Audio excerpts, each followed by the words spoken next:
So we will get started now. Okay, so tonight's meeting is Grenfell is not an accident, class, austerity and housing. I think the title speaks for itself. We're going to have introductions from Judy Cox and Shabir Lakar. Let's get started with Judy, activist and educator, and Shabir can catch his breath. And Judy. Resident of 12-storey council tower block. Which more later. So I don't really want to talk about the horror of what happened in Grenfell tonight, because you all know that as well as I do, and I don't really want to talk about the anger, because again you all have been accessing the same things that I have on social media and seeing the anger developing all the time. What I want to talk about is the politics and the political movements and ideas behind it, because I have never known the people at the sharp end of such a disaster to be so articulate, to be so political, to be so general in their response to what has befallen them, as when you watch the people from Grenfell Tower and that area. People who have lost everything, have seen, unimaginable horror, but can respond by talking about austerity, privatisation, the rich and the poor, the kind of things that we need to do to keep ourselves safe. No self-pity, no self-indulgence, nothing like that, which would be entirely forgivable, but a clear, political, articulate and determined response. And it seems to me that every new revelation now brings new anger. And if the government thought they were going to manipulate things like how many people had died, how many buildings have this cladding on, by letting it drip out slowly, and that would somehow quell the response, I think the opposite has happened.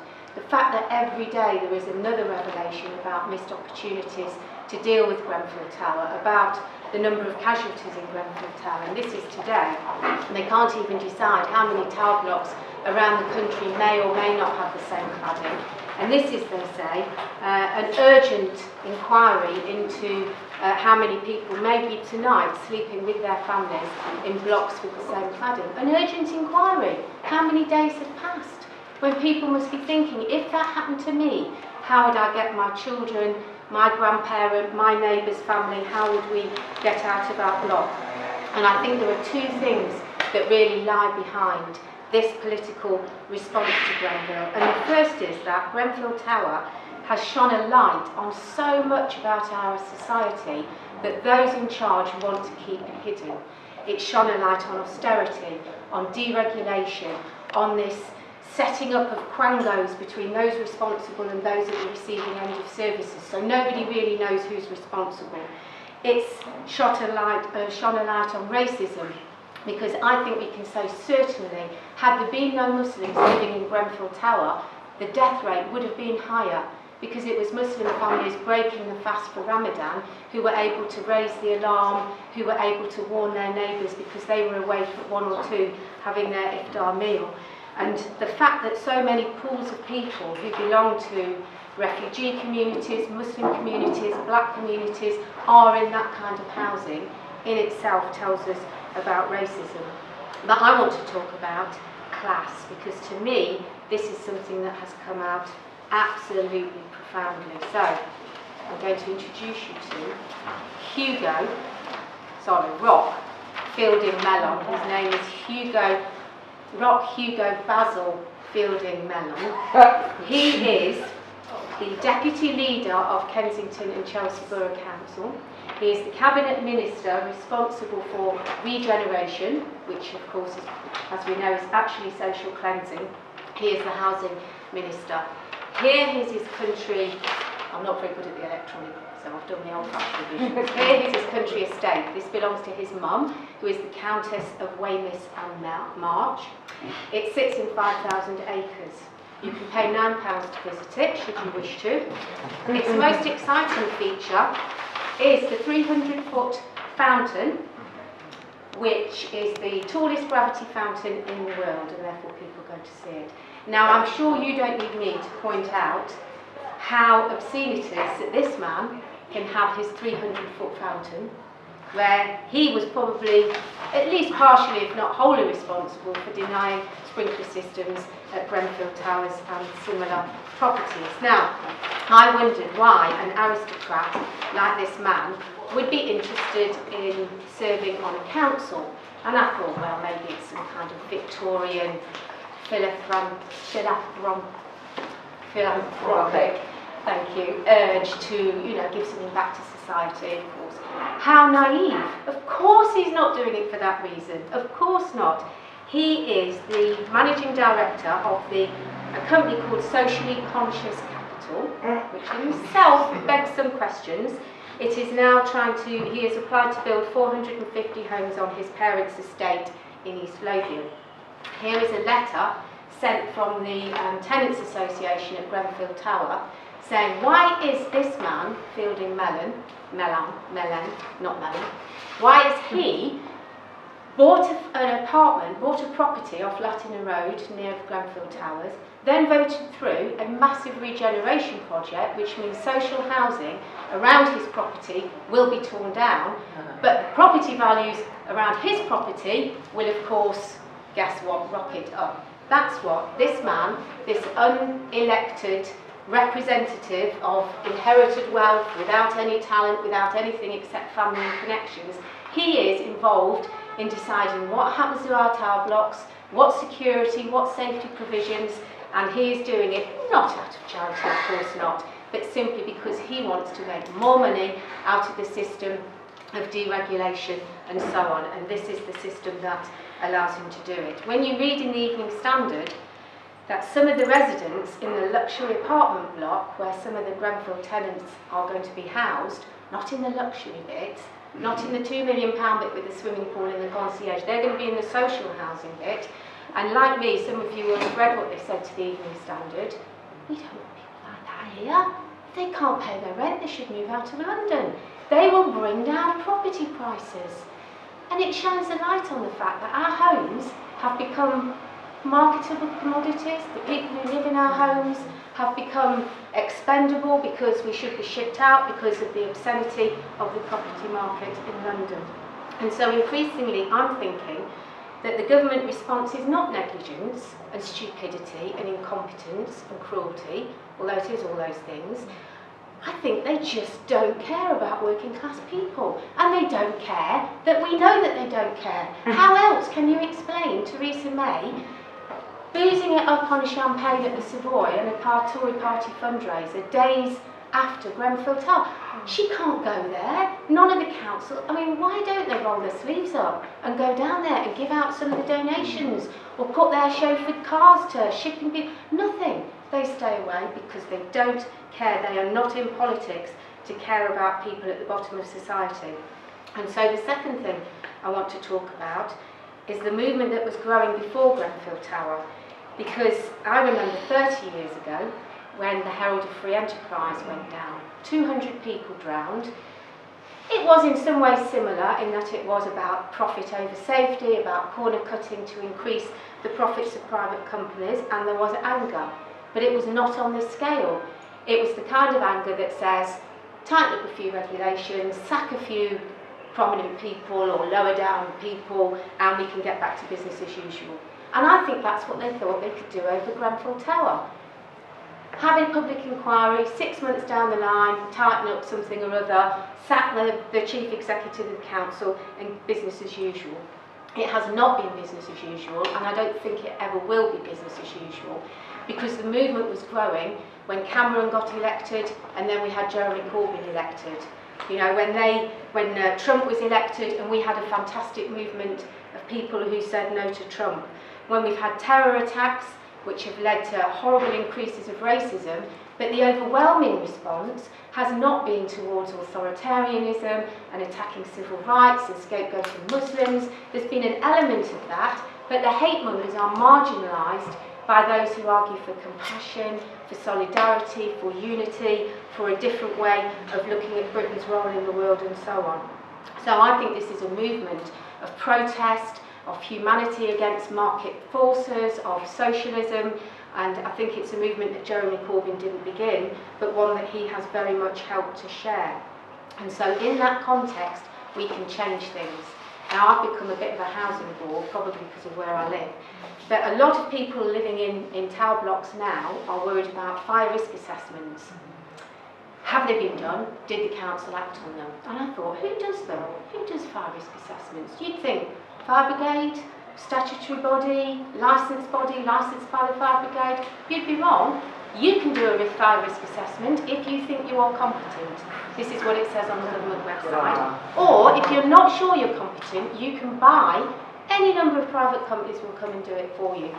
And I looked at one last night that said you can have the standard issue fire assessment, risk assessment, you can have the Premier, you can have the Speedy, you can have all these without fire risk assessment.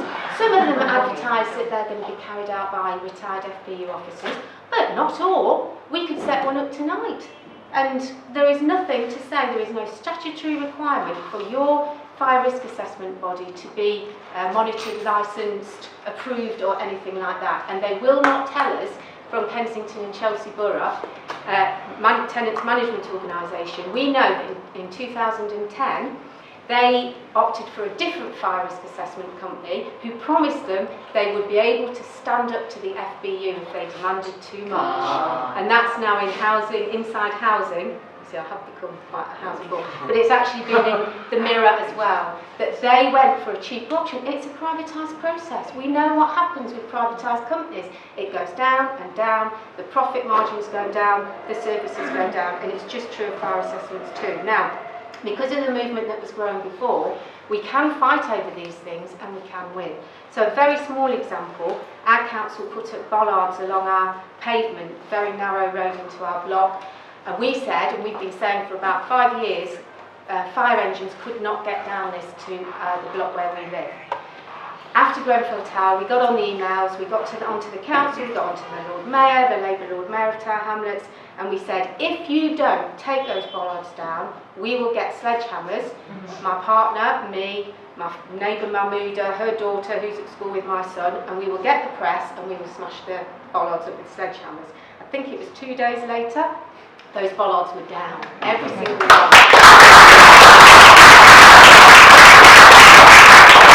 I think Shabir was saying in a meeting I went to the other day that small acts like that, where you stand up to defend people, can turn into big acts.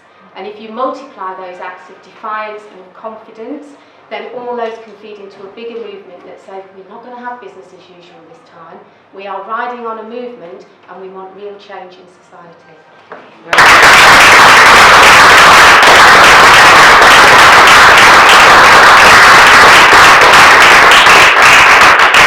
Thank you, Judy. Shabir. Thank you. Thank you for that, Judy. I think you covered most of what there is to be said, so.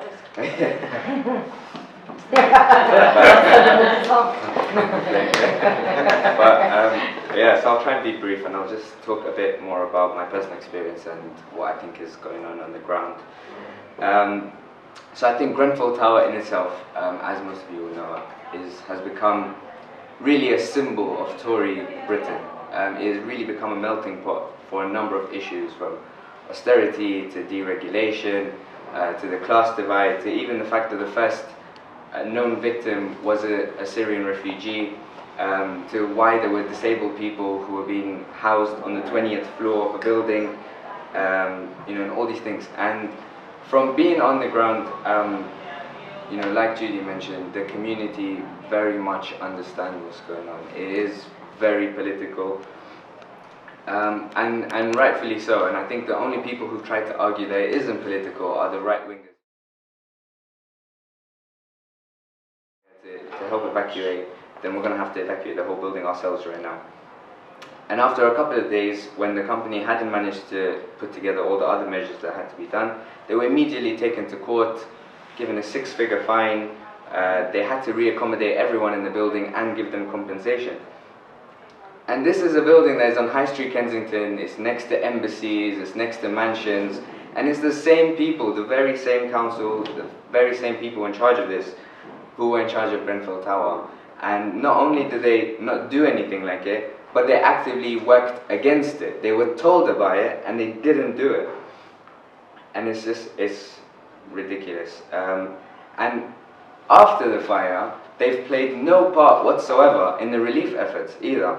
I mean, there's been some surprise anyway that ordinary people have been able to put together such a relief effort. But we know that we've been doing it for a long time. For example, with refugees in Calais and Dunkirk, it's all been done by people who set up these kind of initiatives ourselves. But the council have completely just refused to put together any kind of centralized system. You had people who had collected tons and tons of donations, packed them up and boxed them and said, where are the victims to give them to? They had no idea where the victims were being put. The victims didn't know that these donations were there for them. They'd been given £10 by the council to survive for 3 days.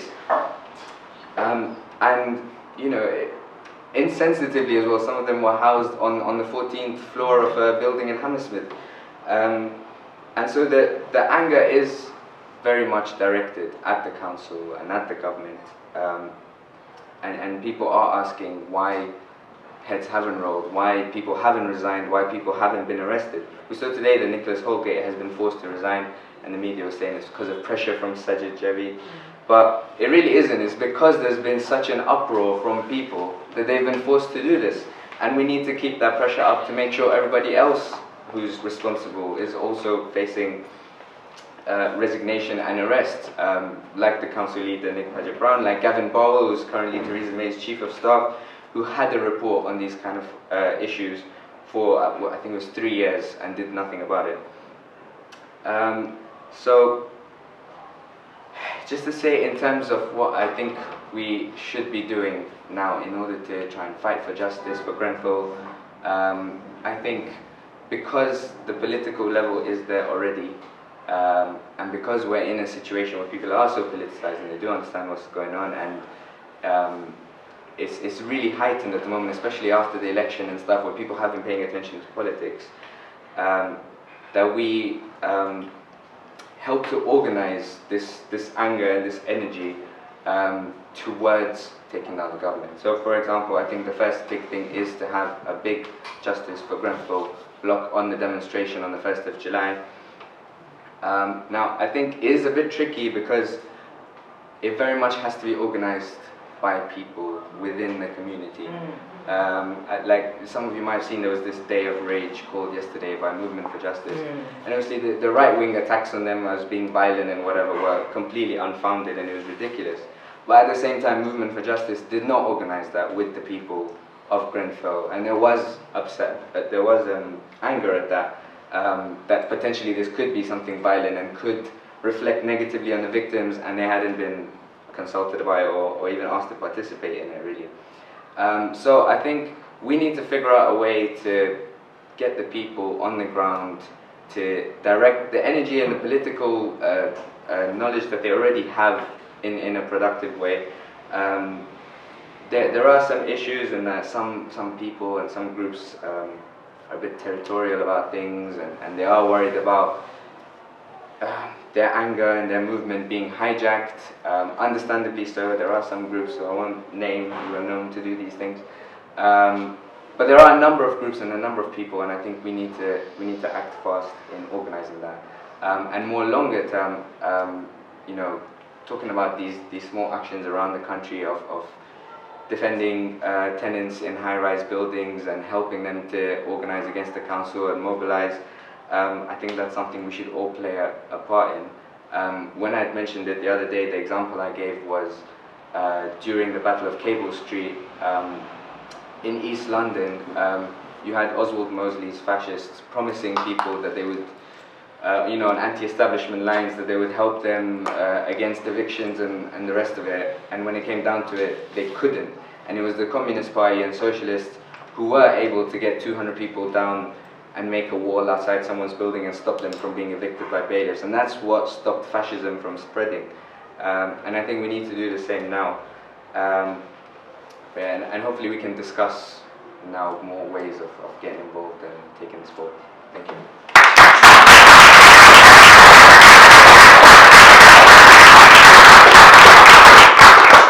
Thanks both for that. Okay, can we come back first? Yeah, that's fine by me. Just on that question, I think it's it's really tricky, isn't it? Because you want to stand with the people who are showing compassion and empathy and putting their hands in their pockets because they care about people they've seen suffering, but it can become a bit corporate and a bit packaged, and it reminded me a bit of Band-Aid and Bob Geldof, and I remember an argument then, I think it was Lenny Henry, who was involved in the fundraising report, just said cut out the middleman, we give the money to them, they pay it back to the banks because we won't cancel the debt, and there's those kind of, so I think we should say, is your compassion being matched by your government's response? Because it isn't.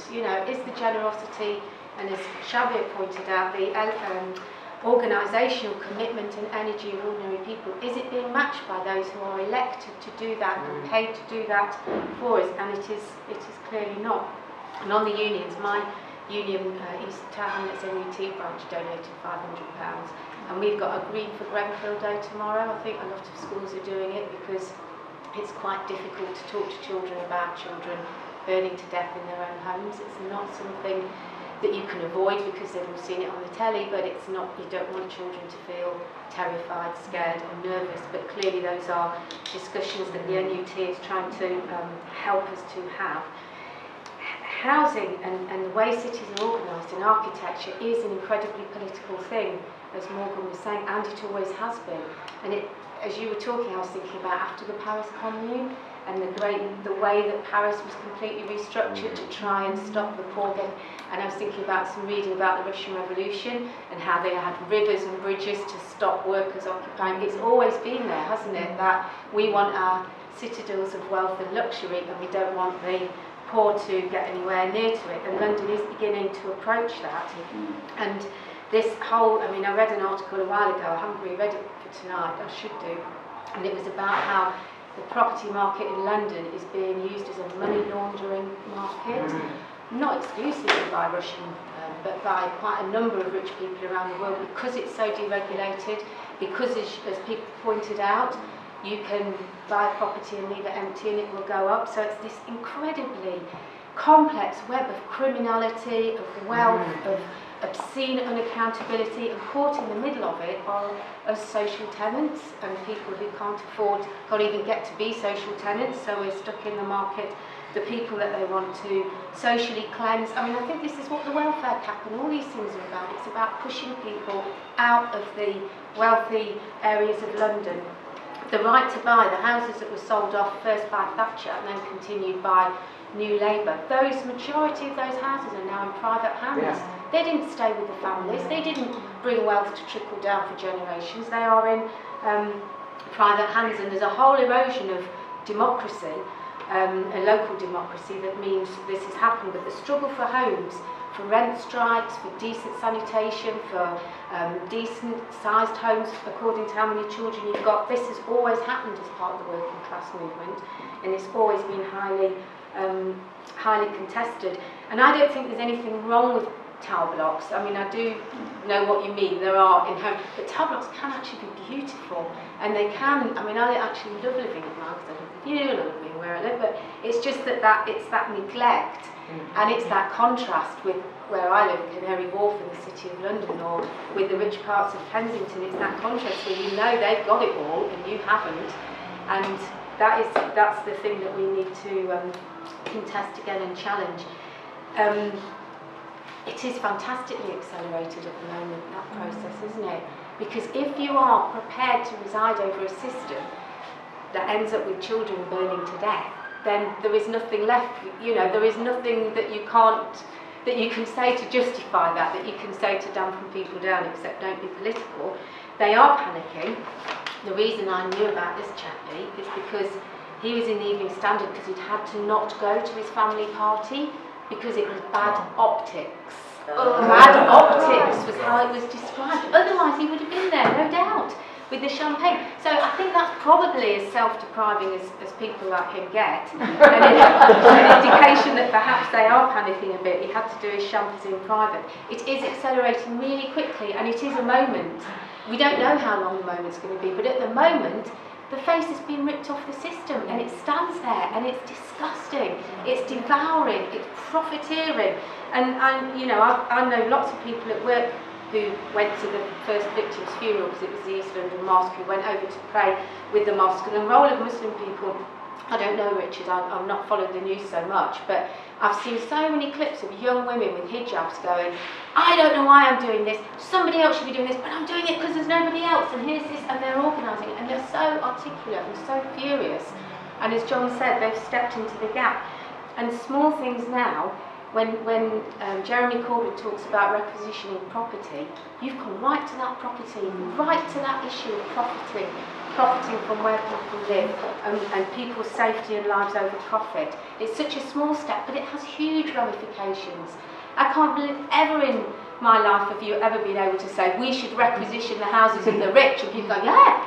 Assistants at work having a thing should. It seems that moment is there, and you know, not to be glib about it because it's building up before Grenfell, but we do have a duty to all those people who have suffered, and in so many ways, and to keep suffering, to sort of make the most of that moment.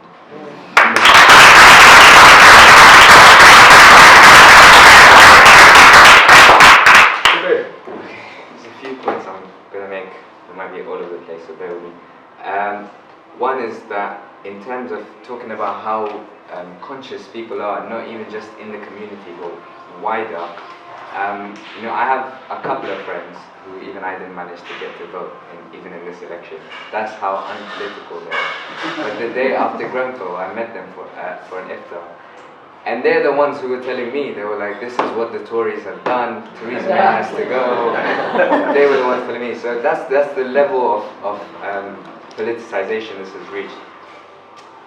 In terms of the housing market and the criminality you touched on, having worked in property, I can tell you that everywhere else in the country, if you were to try and open up a bank account or pay money into a bank account or whatever, there's a lot of questions, a lot of forms you have to answer, a lot of documents you have to produce.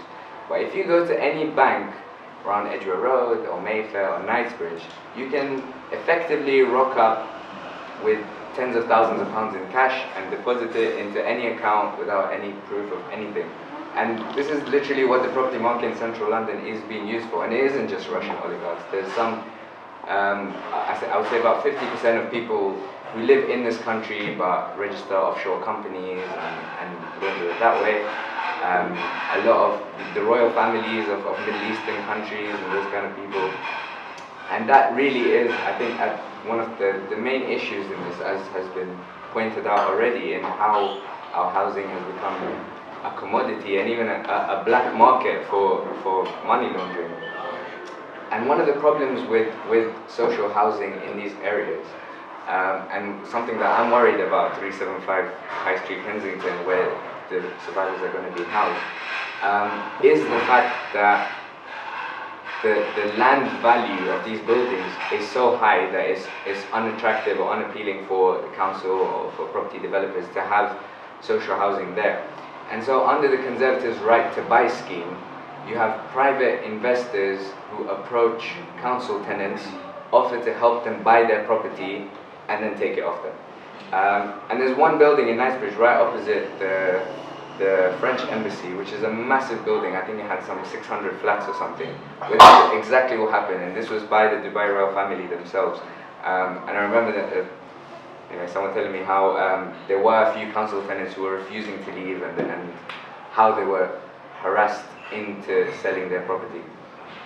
And that's why I'm scared that if the government don't, I mean, it's all well and good that they will be housed here, but if they're given £5,000, and left completely to their own devices, as they've been doing so far, then this is exactly what they're going to be prey to, really, and it is going to result in social cleansing.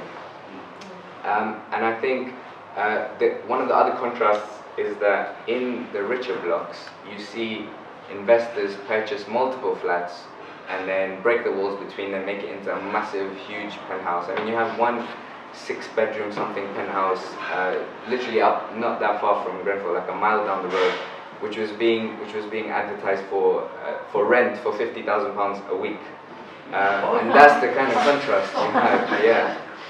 And on the other hand, you have Grenfell Tower, where flats have been getting smaller and smaller, and there's more walls being put up and more partitions, and that's why it's so overcrowded.